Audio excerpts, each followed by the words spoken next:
Hello and welcome to Mindset Kitchen. My name is Diana Paliokaiti and I have Wynford Dore here. Wynford is an extraordinary man. He's an entrepreneur that has disrupted several industries with his innovative approach to research. All started with his daughter Susie, who 20 years ago struggled badly at school, became depressed, attempted to take her life. This changed Wynford's life forever.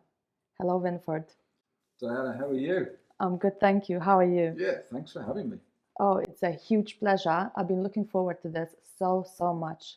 So tell me a little bit of that introduction that I've just shared with everyone. Tell me a little bit more how it all started, where you are now, and what's happening. Oh, wow. Well, my journey started as an entrepreneur. I started my first business before I left school, and it wasn't long after I left school that I was in another business. And my business, whatever business I've done, I've always been hugely innovative. If anybody else can do it better than me, I let them do it. But if I can do something better than anyone else, I want to do it. So for me, businesses are just an exciting challenge. I was running some very successful businesses and they were all doing well, and I was in the north of England one day and I got a phone call. And it was from my younger daughter saying my older daughter had attempted to take her life. And I was just starting to ask a load more questions, and my younger daughter says, I must go. And that was it. I'd got a 2-hour journey to the hospital to find out if my daughter was going to live. And on that journey, all I could do was think about what I tried, what I didn't try. Could I have done this? Could I have found another expert? Because all the experts that she'd been seeing were saying things like, she's got to learn to live with her problems. Now, her problems were that she couldn't learn. She couldn't learn anything. I mean, most of us struggle with learning one or two things, but she couldn't learn anything. So she went through school with excellent teachers, same teachers as my other 3 children had, all of whom learnt easily, and Susie couldn't learn. So by the time she was in her late teens, she was getting more and more depressed, as you can imagine. Life just was horrible to her. And I decided that was she to live, I would change my life. I would sell my businesses. I would transfer all of my energy and time and whatever money I'd earned into finding out why Susie couldn't read, why she couldn't write, why she couldn't make friends, why she couldn't play sport. You know, all the things that most of us struggle with, one or two. She was struggling with all of them. I got to the hospital and my younger daughter rushed out to meet me and she said, Susie is coming round. They think they've saved her. And that just told me that my life had changed. And that's what it's been for the last 25 years, is researching the brain, finding out the huge potential that exists that nobody is being told about. So my journey since has been every day. I'm in discussions with different professors, all of whom have got amazing bits of research about how we can have bigger brains, how we can have more mental capacity, how we can feel more on top. But it's a concept that we aren't getting yet. So my next challenge is, how can I persuade people that there's a better way of dealing with whatever limitations we've got? So at the moment, we think of physical health as being eat properly, and we're going to do that in a few minutes, and thank you so much for that, and do exercise. If we do the right things, we know we've got physical strength. But with mental health, we don't have the same approach. We assume it's all problems, and the best we can do is find the appropriate medication to help us cope with whatever limitations we've got. That isn't the case. And that's what I want to share with you today, is that what I've learned from all of these amazing neuroscientists is that it is now possible to increase our mental capacity. Call it a bigger brain if you want, but to have mental strength, mental resilience, so we feel on top of whatever life is throwing at us. It's a totally different concept, and many can't understand it or accept it. But I believe in the next 20 years, we will see this as a concept that's generally accepted as a way of transforming our mental health. So was that the introduction you wanted? I know you could talk more and more. It's brilliant. And I know we'll delve into those exactly points that you just referred in a moment. So thank you so much again for being here. I'm really excited. The food is already smelling good, and you haven't really started the cooking yet. Before I read your first message, I'm going to tell you what I'm cooking. And I'm actually going to start the process because it needs a little bit of marinating. So I asked Wynford what he would like for me to cook. And he actually said he likes meat and veg combo. You are probably intolerant to gluten and dairy in the same meat, so it was absolutely no-brainer. But I thought instead of just going for something traditional steak, which I actually done a couple of times on my show now, and it's one of my favorite meals, I decided to do a Japanese marinated steak. Oh, it's one of my favorite things. Yes, sorry, take a tissue. It's one of my favorite marinades that I will show you here. It's really simple and absolutely delicious result at the end. I will do with a few different types of vegetables, pak choy, broccoli, and manched out, just lightly stir-fried, nothing else. Awesome. And with brown jasmine rice, which I already cooked and waiting to be served. So what I'm going to do quickly before I read your message, I'm just going to explain the marinade. So this is tamari sauce, gluten-free, which is doesn't have gluten, and it's not soy sauce, so it's just called tamari sauce. I use that a lot. This is white miso. We have lime juice, 1 lime juice. We have honey, goes in there. Then we have garlic, a couple of cloves. And we have ginger. Beautiful. All the good things. And here I have red pepper. So it's not really a chili pepper. It depends. I don't like making too spicy because when it's too spicy, then you can't really eat. So I use red pepper, which is slightly less spicy, but also still gives you a really nice flavor in there. Yeah, and a bit of a kick, tiny bit. So what I'll do, I've offered Wynford to have either sirloin or filet, a couple of options here. And I will go with sirloin because it'll have a little bit more flavor, and which is, I think, going to be tasting nice. I haven't tried this recipe with filet, but I think. And it's just a few minutes. You can marinate, 10 minutes, because what happens is this sauce that it's marinating, I'm going to make it into sauce after. So I'll cook it and then pour it over. So that way it's still going to have the flavor. You can marinate it, like you put in a bag or in a bowl, marinate overnight in this as well. I do that as well, and I do it on barbecue. So it adds another flavor to the steak. I will not do barbecue today, but maybe next time, if you fancy to come back, I will be doing barbecue in July. So there you go. I will place this there for a few minutes, Wynford, and I'm going to read the first message. The generally held belief that we have to put up with whatever mental capacity we were born with is a myth. We can and should increase our mental capacity to the max so that we A, perform at our best, and B, feel on top of whatever life throws at us. Exactly. Well, if I told you that somewhere in this house there was £1 million hiding, what would you do? It's yours if you find it. You do nothing but look for that £1 million.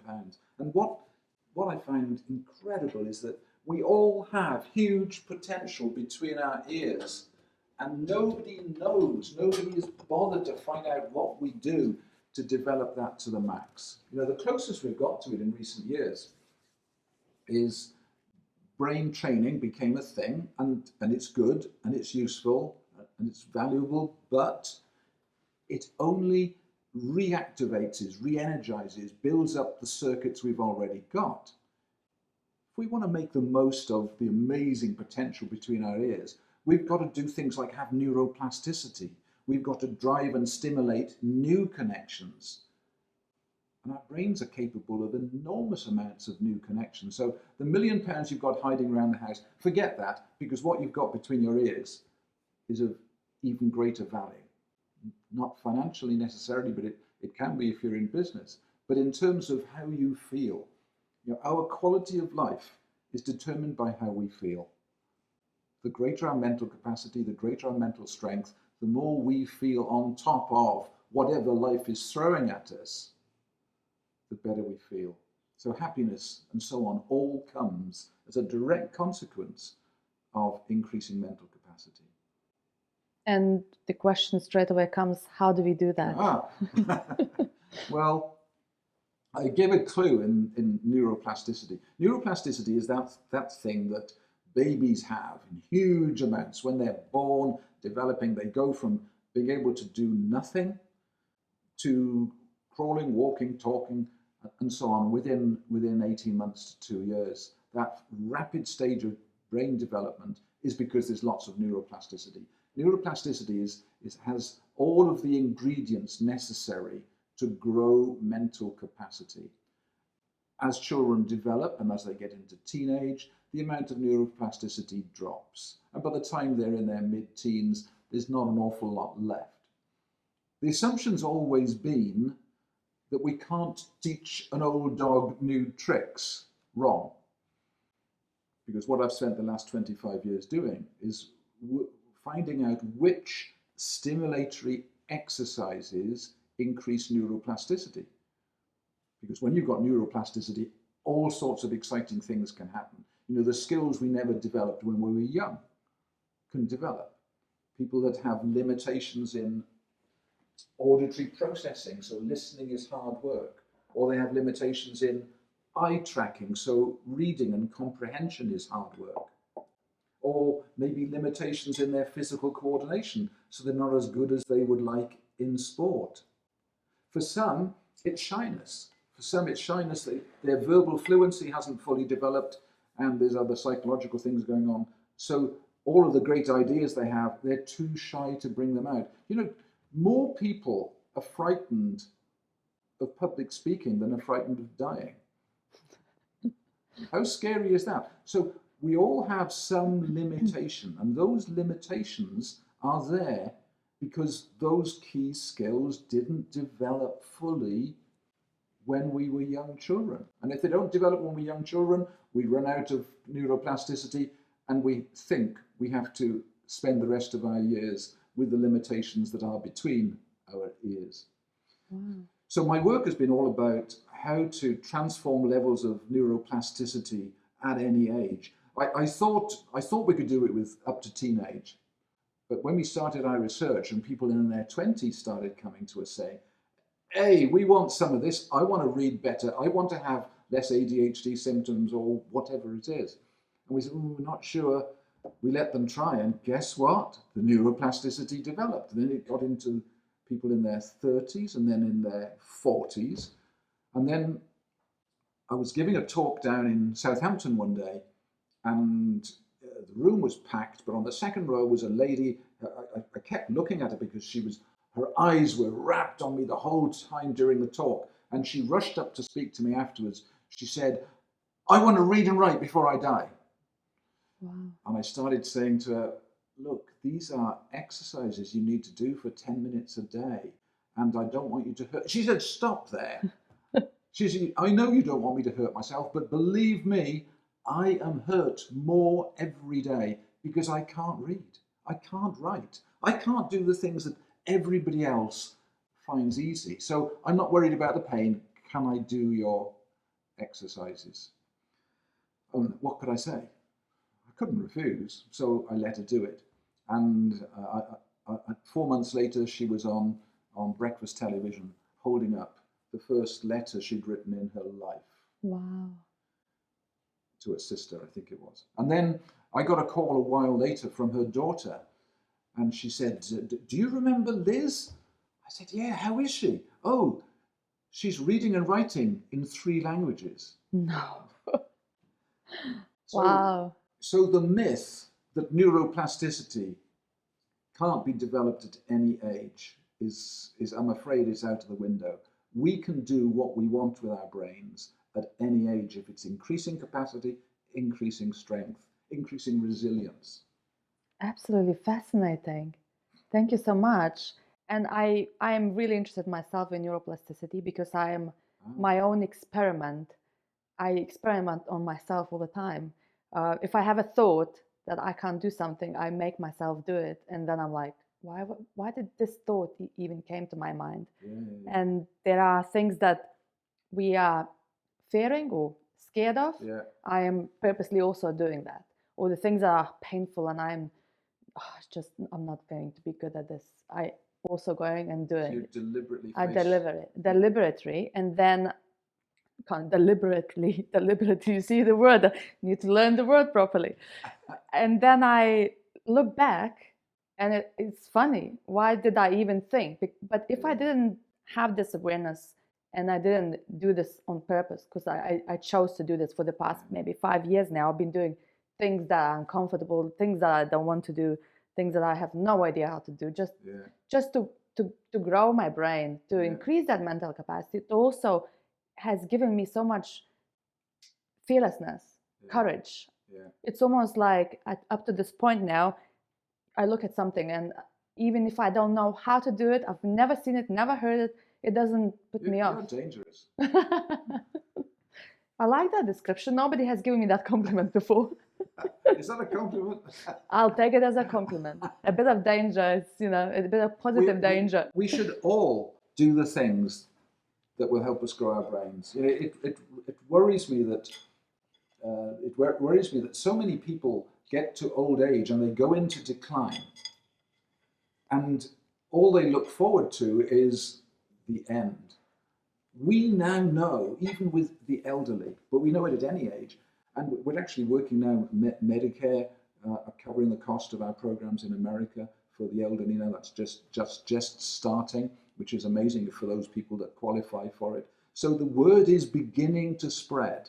We don't have to put up with whatever limitations we've got. So if you're in a career and you want to be more successful in a career, if you're highly stressed, overwhelmed, then your mental capacity is reduced, because when we are stressed, our brains fill with cortisol. And when there's cortisol in our brain, we can't function, whether it's maths anxiety or whether it's generalized anxiety.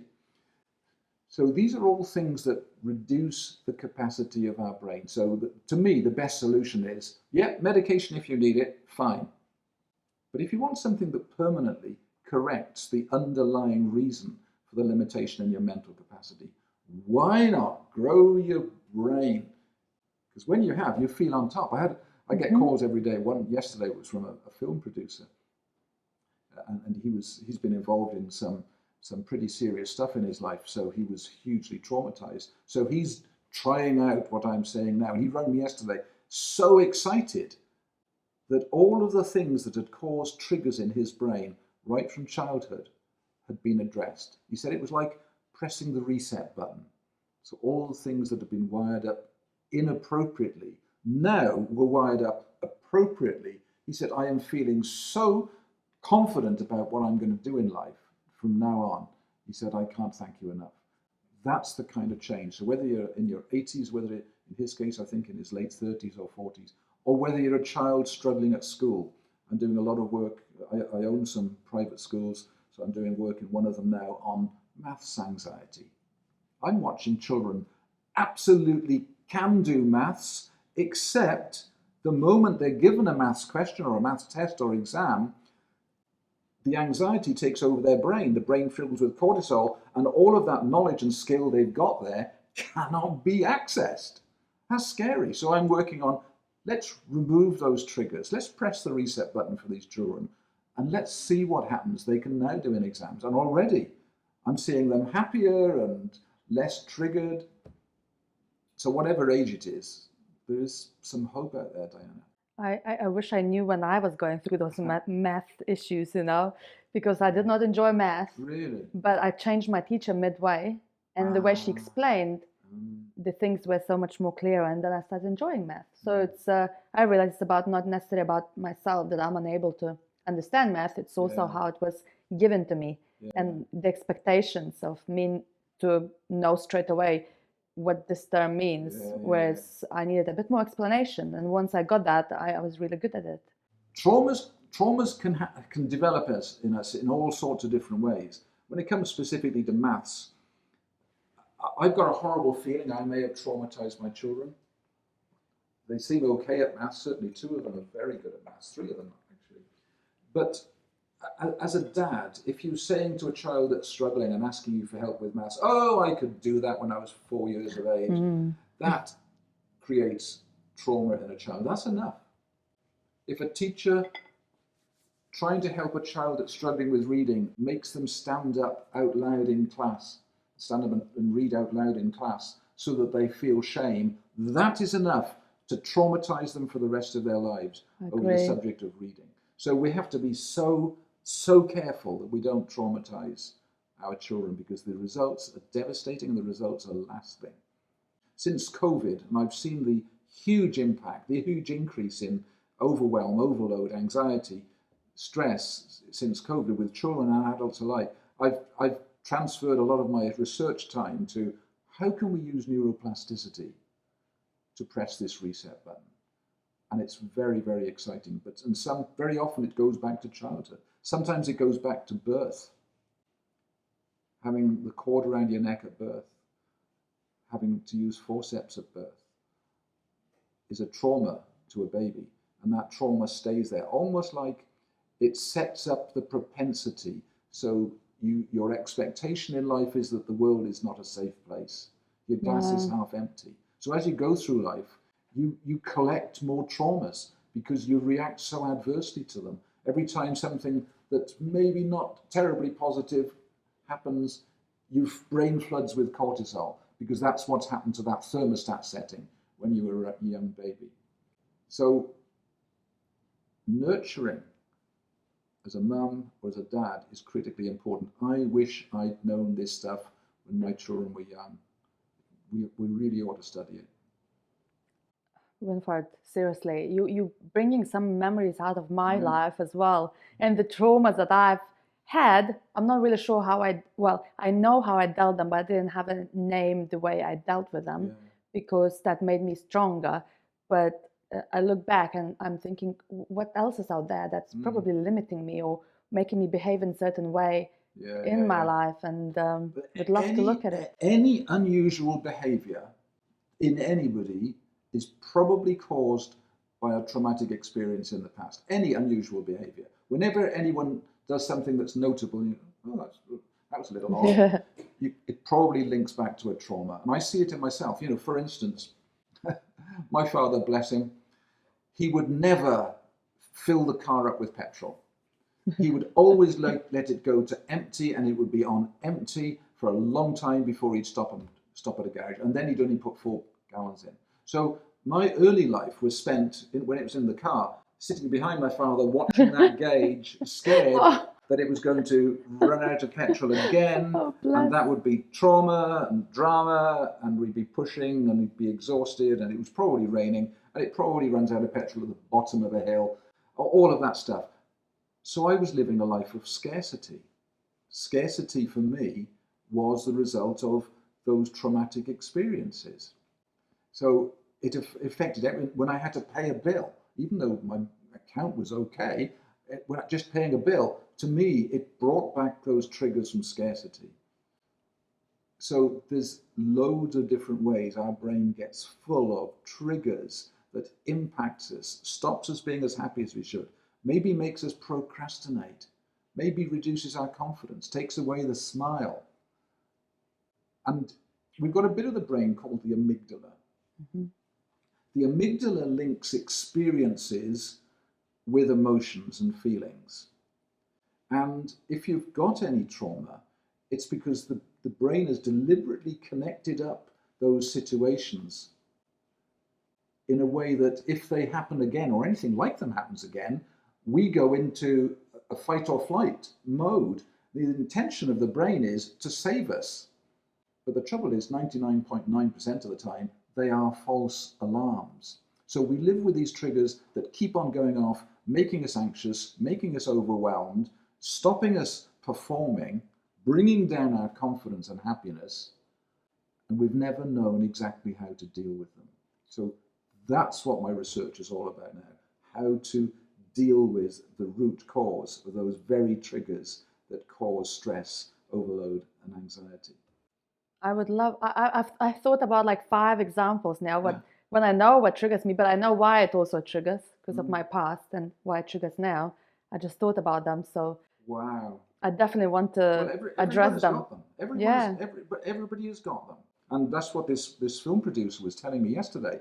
He's been going through the process, and suddenly all sorts of things are coming out of the cupboard. It's like the amygdala has a cupboard full of all of the things that have caused us trauma in the past. And when we go through the process that we've developed for neuroplasticity and resetting, it like opens those cupboards, and everything that needs to be dealt with comes to the surface so it can be dealt with finally. It's like unplugging that hidden memory from the alarm system and plugging it back into a regular memory. Wow, amazing. Yeah. Something came up to me when my dad was drinking a lot. He was alcoholic when I was growing up with him. So if I saw him sober in the morning, I would really feel good. And then I knew when he left, you will come back drunk. And obviously that has been done over many years. And I know it triggers me now if my closest people, if I see they getting drunk, I cannot stand that. And it's almost like, to be honest, it's in a good way because I end up saying, you drank too much, so we should stop. But also it's not my place to do that. And it's for people to do that. And the way I drink, I'm quite mindful with my drinking. I sense something, I sense that, oh, my head is lighter, I stop. Because I know that the next level is not necessary. I enjoyed my wine, my champagne, that's it. So it's very rare. It's probably a couple of times in my life you could ever see me actually being affected by alcohol so badly. I'm usually very in control, and I'm being in control. And I think that's from my past experience and how I view now. I cannot stand being around drunk people. I literally kind of like, oh, I'm done here. I'm moving away because it's too much. Do you want a bit of neuroscience about how that developed?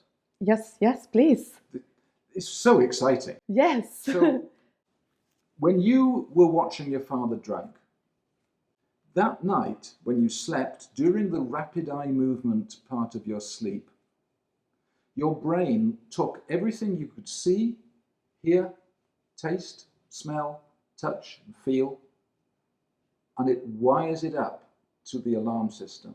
So all of your sensory inputs, and it happens during your REM sleep. So whilst your eyes are under your eyelids going backwards and forwards, the librarian of the brain is creating an alarm so that for the rest of your life, unless you do something about it, for the rest of your life, every time you see an alcoholic bottle and someone that has the propensity for drinking too much and so on, the alarm goes off. It doesn't tell you in words, it's all in your unconscious mind. The alarm goes off and puts you into a state of hypervigilance or anxiety, or sometimes it's a phobia. But there's an alarm system goes off, created during your REM sleep. And that's permanent. It operates in your unconscious mind. So a friend of mine she was tragically abused by her uncle in the garden shed for a period of time when she was very young. When she slept, all that she was seeing, hearing, tasting, smelling, touching, and feeling was linked up to a trigger. Now, when she smells wood preservative, she has a panic attack. Wow. Doesn't say why, doesn't remind her of the experience with her uncle, but the brain took those smells that were in that shed with the fear and the shame and the embarrassment and the pain she was experiencing and linked it all up into an alarm. Now, are you going to ask how you get rid of that? Yes, of course, this is next question. So, a woman called Francine Shapiro, a wonderful woman, in the 1990s developed a process called eye movement desensitization and reprocessing. And there's tons of research around it. It's very effective. And what she discovered is if you're in a safe place and you recall to your mind something that's been triggering you to put you into a hypervigilant state, and you do rapid eye movement, in other words, you move your eyes back and forth. So safe place, recall it to your mind. You don't have to tell a therapist this, you can just recall it, and then do eye movement it presses the reset button. Wow. Now, that's a powerful process, and there's tons of research around it. So I've been working with all the theories around that, and what I've discovered is that if you combine high state of neuroplasticity with that reset process, the impact is incredible. We're getting stunning results. We're working with war veterans and people who have had sexual abuse, people who've been in serious accidents and so on. So a wide plethora of different types of situation. So that combination of neuroplasticity and the very librarian process that created the trauma in the first place when you were asleep during your rapid eye movement sleep, that combination when you're wide awake can press the reset button. It's so thrilling. I can't wait for the whole world to get to know about this. You know, I've got all these neuroscientists to thank that I've been working with. They create wonderful pieces of jigsaw. I just have to do the jigsaw. And that's what I've been doing this last few years. Fascinating, Wynford. The whole world needs you and what you're doing, because we all have something within us and we all would love to get rid of loads of things. Impaired. So there's two things that reduce our working memory. One is underdevelopment of the bit of the brain that makes us unnatural at key skills, so that reading is easy and speaking is easy and listening is easy and playing sport is easy and public speaking, you know, whatever the limitations are, that they've been caused by underdevelopment of the cerebellum. It's only 10% of the volume of the brain, but it's actually 3/4 of all our brain cells. Yeah, people struggle to believe that, but it's so important. Wow. It's the master coordinator of everything we do. So if that isn't fully developed, we're not a natural at some skills. If they aren't important, it doesn't matter. But if they are important to our lives, to our happiness, to our careers, and to our learning, then we should do something about it. And the second thing that brings down mental capacity is all of those triggers that were developed following any experience where the brain couldn't work out what was happening next. And that's left a trigger, and when it gets triggered, it floods the brain with cortisol. So there's two fundamental reasons, and my research has revolved around both of those, how we can come up with solutions. Thank you, Wynford. And I think your second message, you were referring into this now, because I read the first message and the second was about neuroplasticity. Did I jump about? No, because it's all connected. It is connected. Yeah, it's all connected. I will read it, but you know that we kind of discussed it already. But if there's anything else you want to add, neuroplasticity can be enhanced at any age. Yeah. Which means that we can make important changes in our mental state, our cognitive faculties when we want. Yeah. This takes away our limitations in a lasting, life-changing way. Yeah. The wonderful thing about neuroplasticity, when it's applied either to the cerebellum or to what's been happening in the amygdala, is it does create lasting change. You know, for instance, the cerebellum is, you know, you're doing this now, you're not actually thinking about it. No, I don't think about food element at all. So all of the muscles you're using to turn that over, or when I pick my glass up, I'm thinking about what I want to share with you. Yeah. So many things we do that are fully automatic. And when we've learned them, they stay with us the whole of our lives. We don't have to, you know, remembering the spelling of Diana, D-A-J-A-N-A, I have to work that out. And if we don't speak for another 3 years, I hope we do, but if we don't, I will have to refresh that, because that's the hippocampus. The information that comes back to our thinking brain, whether it's facts, numbers, pictures, dates, whatever we think about is information that's been stored by the hippocampus. That needs refreshing. Use it or lose it.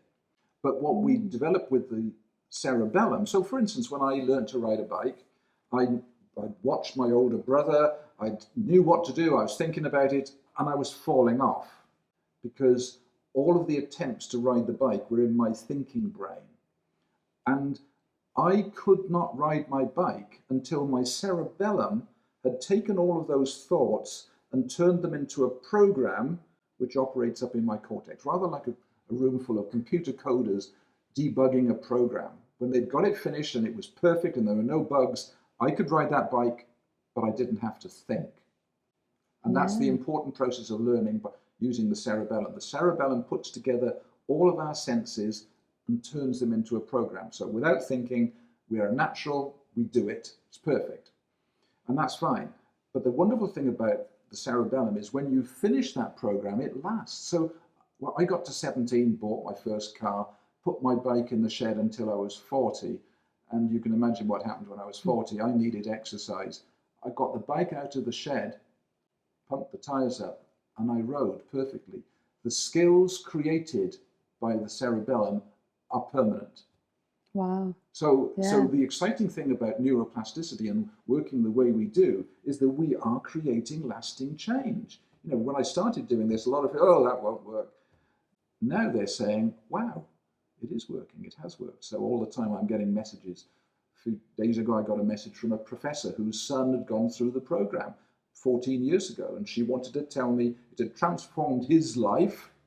And she's a neuroscientist. She was actually watching my research and talking to me about my research now. So these things, they're not just one of the, you know, there's millions of things that we can do to improve our quality of life a bit, but we know we've either got to keep doing them or we've got to find new things.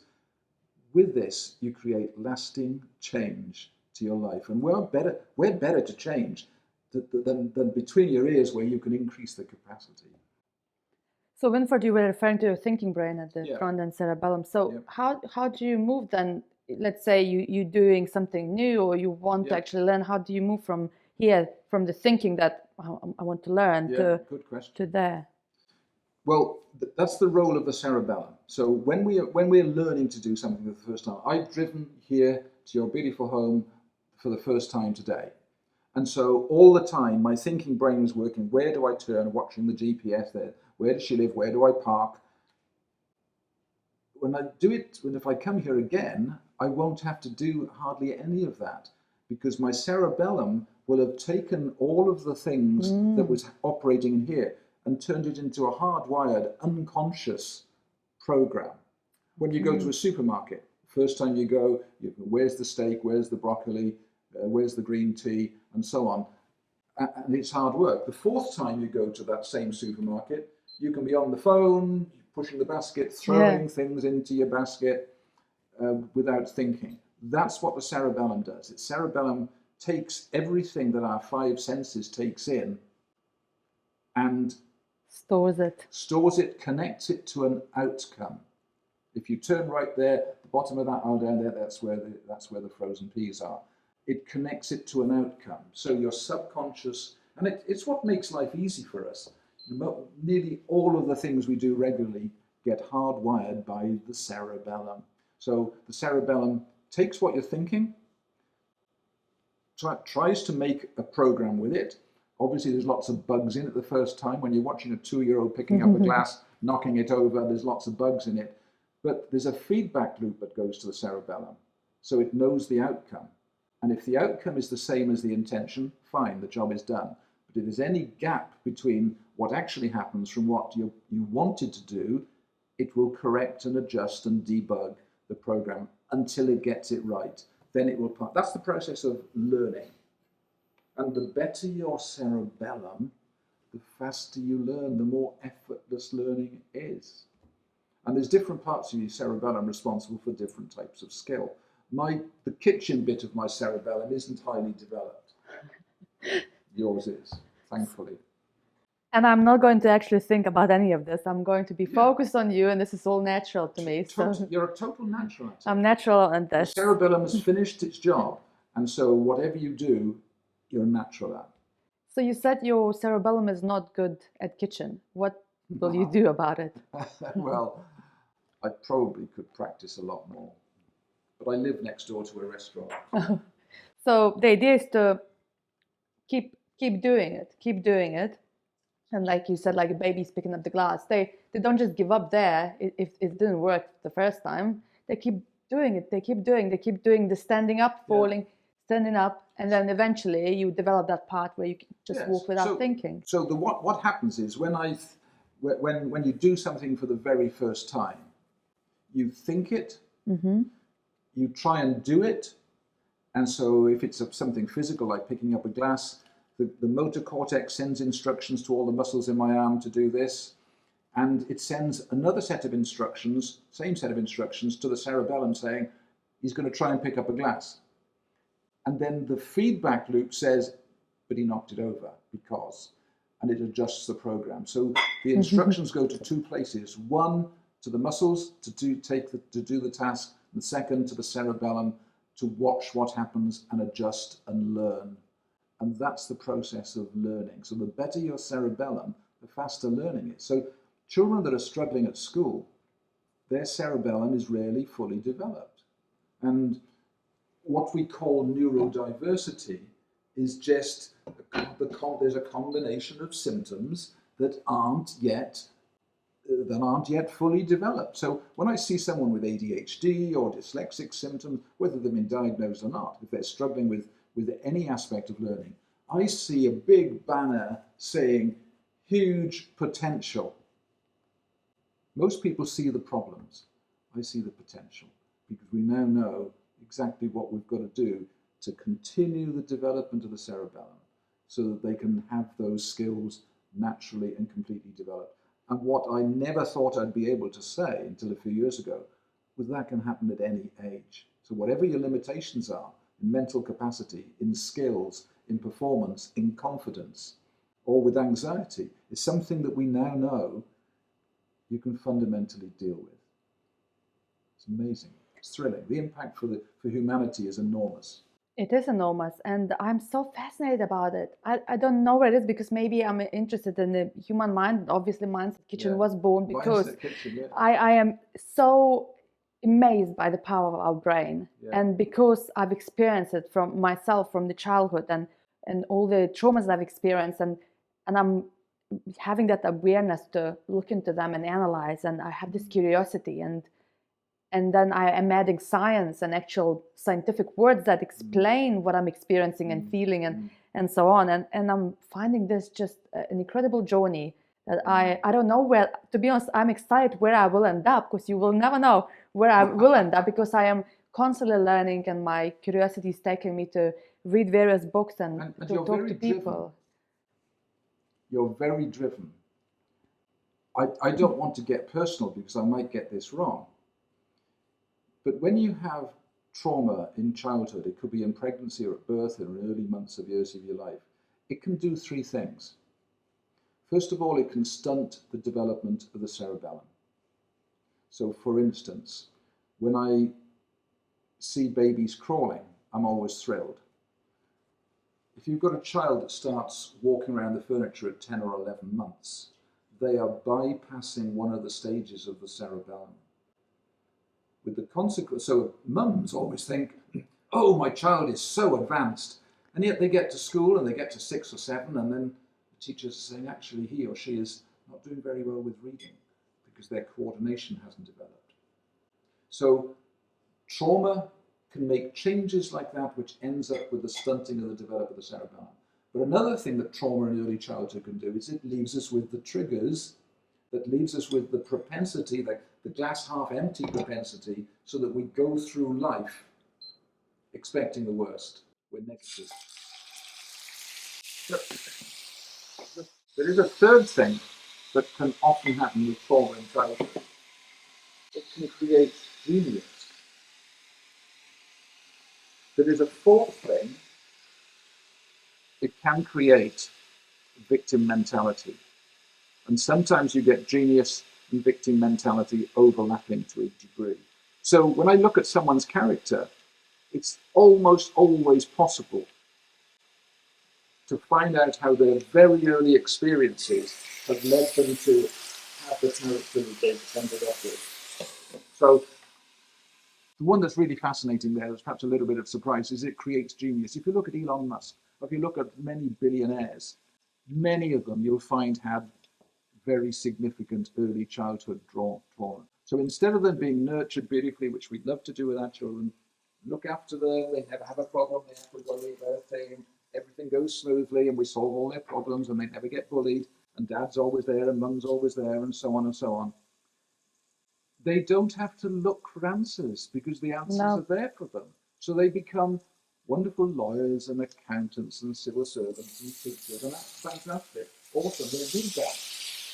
But if we look at the people that, you mentioned Dad had a bit of an alcohol problem, And so there were times when you looked at Dad and you didn't know what to expect. Your brain couldn't predict the outcome of a situation when he was drunk. That is a trauma in a young child. So what does a traumatized child do? They become creative. They start looking for answers, looking for That's solutions, exactly how I was. solving problems. But Yes. that creativity goes right through your life. For some, it creates symptoms of ADHD, but generally it creates, you think outside the box. You're not constrained by conventional thinking.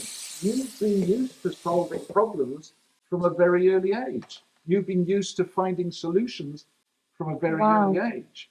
That's invaluable when you come to life and your career. And, if you're capable of solving problems that others can't, wow, your street's ahead already. So that's one of the upsides of trauma in early childhood, is it can create genius. It can create creativity, thinking outside of the box. I'm actually amazed by what you said, because now that explains, for example, my husband died 4 years ago. What I've done with his death is I was thinking, why is this happened to me? Not like why me, because people die all the time, right? I was like, I'm going to find a really good reason to my life, because you can't just imagine my husband vanish at 39 years old and leave me with 11 months old son. There must be a very important reason that it will give me to my life, and it's up to me how I deal with it. Either get victim and be bitter, or I make the most of it and I make this chapter of my life that my husband will be so proud of. And I think that's actually, sorry for all the noises, I'm grilling Wynford steak. That actually brings us really nicely to the third message. And I think when I read it, I could really relate to it, because it brings the discussion about meditation and gratitude and appreciation.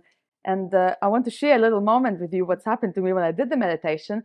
And that's when that light bulb went on in my brain. Aha! You can see it's still going. I'll read the message and I'll quickly say the little message, the little moment in my life, and I wonder what you will say. What is it? What's happened to me? So, third message is neuroscience explains many important things, including, for instance, why mindfulness, meditation, and gratitude really change the brain. It also shows exciting things like why fun and contentment create totally different chemicals in the brain, Yeah. some of which are addictive and some that block the creation of the contentment chemical. Very few realize this, and discovering it's life-changing. And then when I read this last sentence, I discovered, and it's changed my life. I came back from a little run.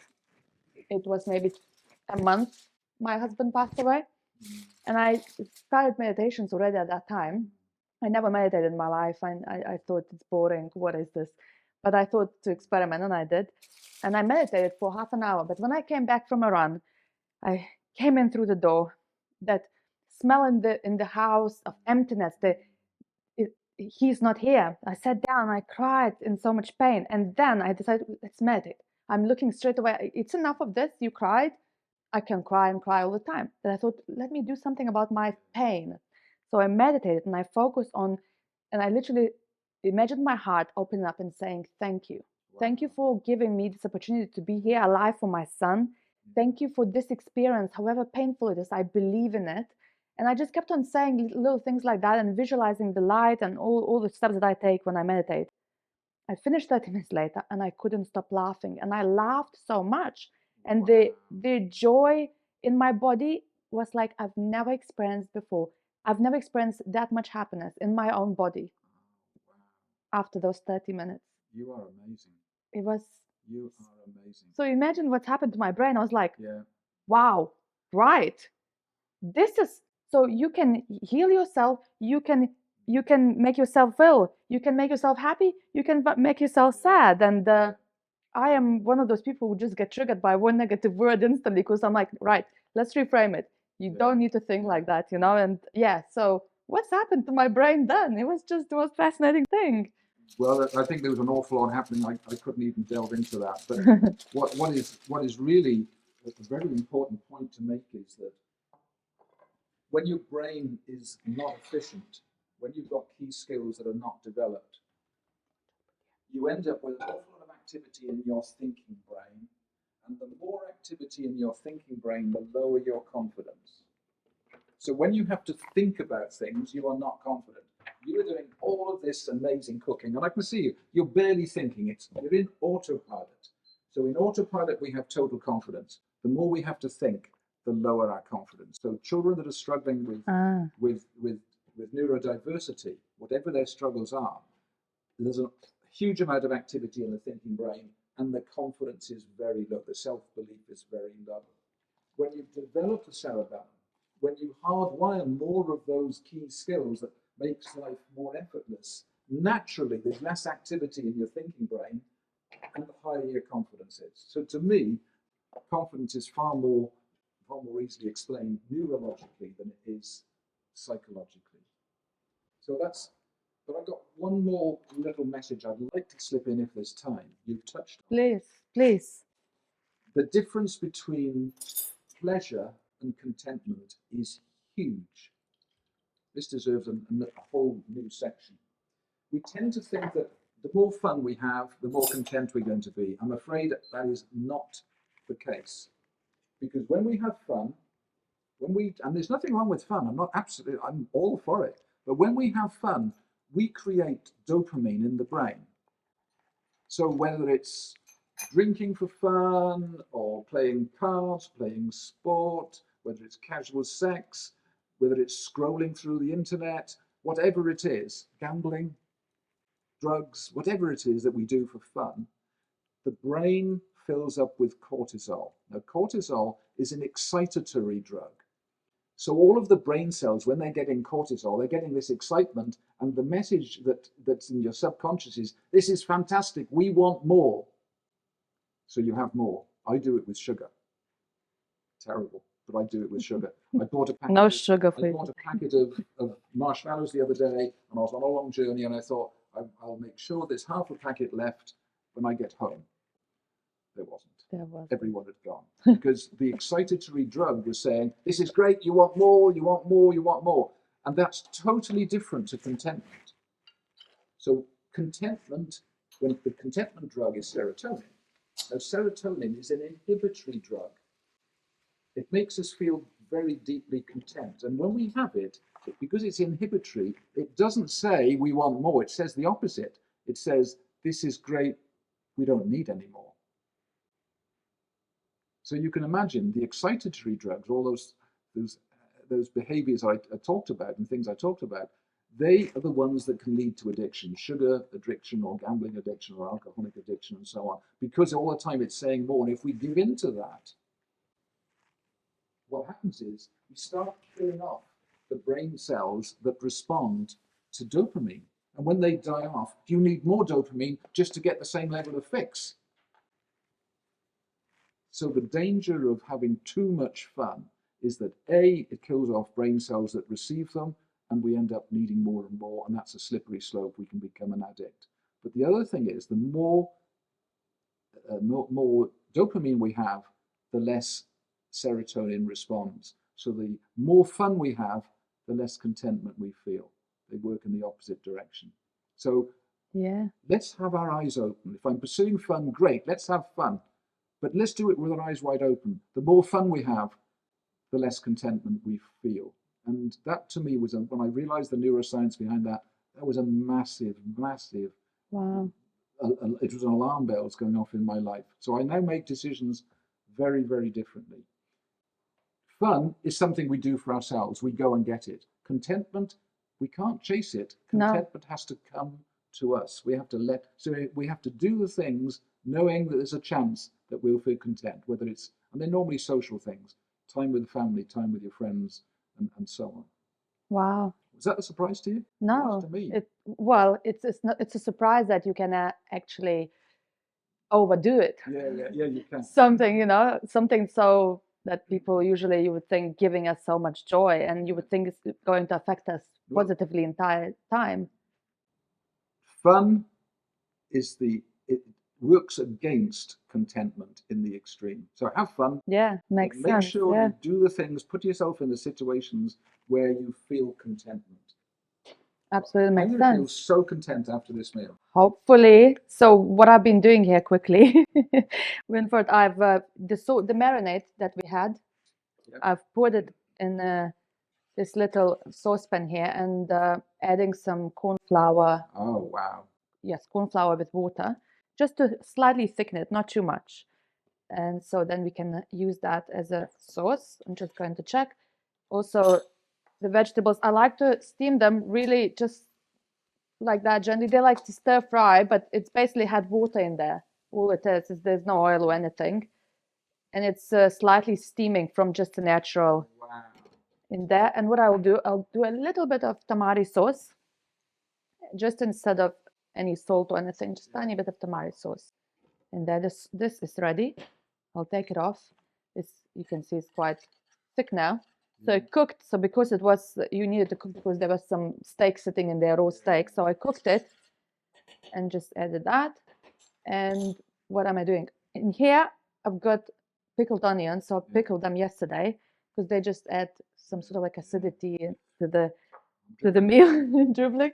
And here I have, I've used it already before my show. Actually, I've made myself this furikake seasoning. It's Japanese. Ah. It's got these peppers actually, two types of sesame seeds, black and white. Wow. White ones are slightly blended, and then also all of them toasted, and the nori sheet. It's seaweed, as you know, but it's got wasabi flavor, Beautiful. and it's got a bit of sugar, a bit of salt, a bit of kind of garlic salt as well. Adds another almost dimension to the whole meal. So that will go on there. So we also spoken about the mindfulness and meditation and gratitude, and I know gratitude is a big thing. Huge. Can you tell me a little bit more whilst I'm just going to play to Well, this? starting with meditation. Meditation and mindfulness are all about freeing your thinking brain of the things that normally fill it. The freer your thinking brain, the happier you are, the more content you are, the more the rest of your brain can process properly. So the thinking brain is where our executive functions are. And what I have found consistently is that the more you develop your cerebellum, the more automatic all of your everyday. You're totally an autopilot right now. I'm just watching you with amazement. Your thinking brain is hardly involved with any of this at all. So the more automatic things are, the freer your thinking brain, the closer you are to a meditative state at all times. So when serious meditators go through my program, what they find is they don't have to meditate so much because they are generally more content and more calm. Because the activity in the thinking brain has been quietened. So, for example, for people who don't meditate, it's some sort of realization. Hopefully that meditation is one of the most powerful things that you can do. Incredibly powerful, and I'm a big fan of meditation. And there's parts of the brain that actually grow the more you meditate. I believe in that too. I believe because I know that's happened to me. I'm pretty sure. It's it's my personal experience, but meditation got rid of a lot of my fears. Yeah. Got rid of my various anxieties and beliefs.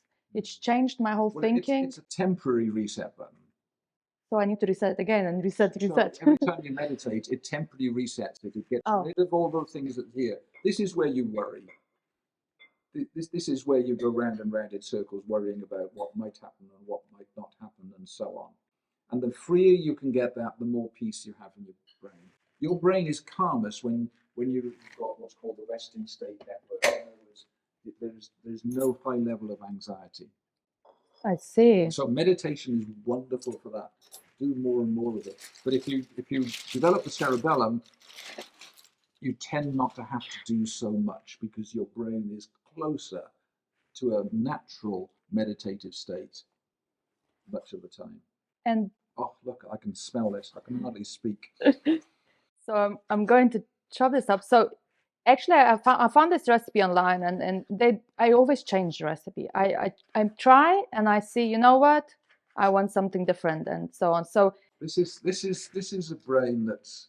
I don't see any symptoms of ADHD, but I do see some of the characteristics where you are a creative. You want to think outside the box. You're only happy when you're thinking outside the box. And you also assume that there's a better way to do everything, whether it's a better mindset or a better way to cook or a better recipe. You're always looking for better things in your life. It's hugely positive. How do you know that about me? Oh, when you study the cerebellum, you can read people. Wow. Yeah, it's a tool I think every psychologist should develop because it gives you an insight into people. So look at this. It's very interesting because I before I would be put off by something really difficult or something other people do it, but I just don't. It just something happened to me that it's got switched off, and now the difficulty attracts me, or the challenge makes more exciting. And I think, as you said, from my childhood, because I'm starting to write a book, because I wanted to understand myself why I was like that. Because programmed from an early age, and one of the traumas you've described is what happened with your father. Whenever the brain cannot predict the outcome, you're setting up triggers, and those become traumas. Those triggers go right through your life, and so there's you've got your father, an aspect of your father to thank. I thank him. Yes. So that moves us nicely on to gratitude. You know what I'm going to be grateful for tonight when I go to sleep? I hope so. I'm going to be grateful for the chance to spend time with you, for you to cook this amazing meal. Gratitude changes the brain in a powerful way. Those people that have a gratitude log, those people that systematically are grateful for what's happened in their day, A, they sleep better. B, they're far more positive. C, they're far more happy. Gratitude is one of the most powerful tools, and it's free. We don't have to go on courses for it. We don't have to spend huge amounts of money. We don't have to go shopping all day on Saturday. Gratitude is something we can choose to do. And guess what? It drives us towards serotonin. It drives us towards contentment. So it's a practice. Every single person should practice gratitude every single night before they go to sleep. Because when you go to sleep, as we know, the rapid eye movement stage of sleep, that's when we're programming everything in the day. So if we want to program more negative things, don't bother with gratitude. But if you focus on gratitude before you go to sleep, your brain is going to hardwire all of those good things that happened to you. You're going to feel so much better. It will transform depression, anxiety, attitude, all of those things. And it's really easy to do. I completely agree. I'm actually addicted to gratitude, and well I'm so grateful you are here. I've made a Japanese steak with brown rice, brown jasmine rice, stir-fried vegetables, pickled onions, and some furikake on top. Hopefully you enjoy. Oh, thank you so much. And hopefully that nourishes your soul and brain. Thank you, Diana. You're an amazing hostess.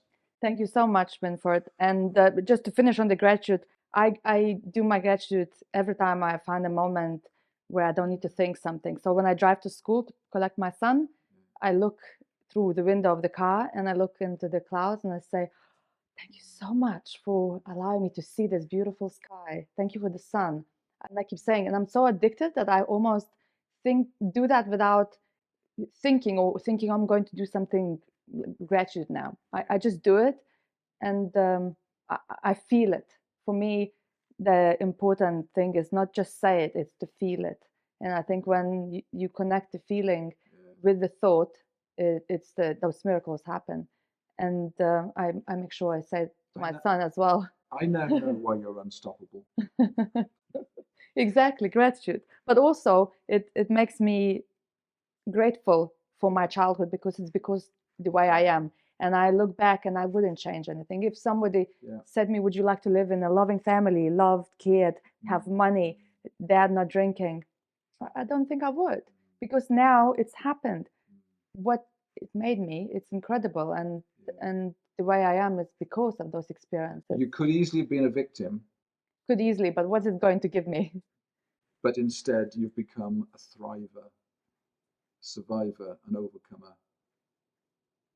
that's a whole nother discussion. What makes Exactly. Another meal then. another meal? Wynford, thank you so much for Thank being you, here. Thank you. So appreciate it. I hope the audience has got a lot of knowledge from this episode, because I did. It added definitely to my toolbox many more things. And in your first messages, you referred to mental capacity. We all can grow mental capacity at any age.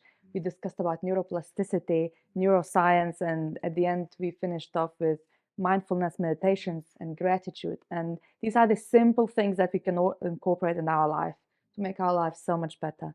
Thank you so much. I will put all your details on my website so people can reach out, read your journey, read what you do, and keep doing what you're doing. And thank you so much for doing that. I can't stop. Thank you. Thank you. Please enjoy.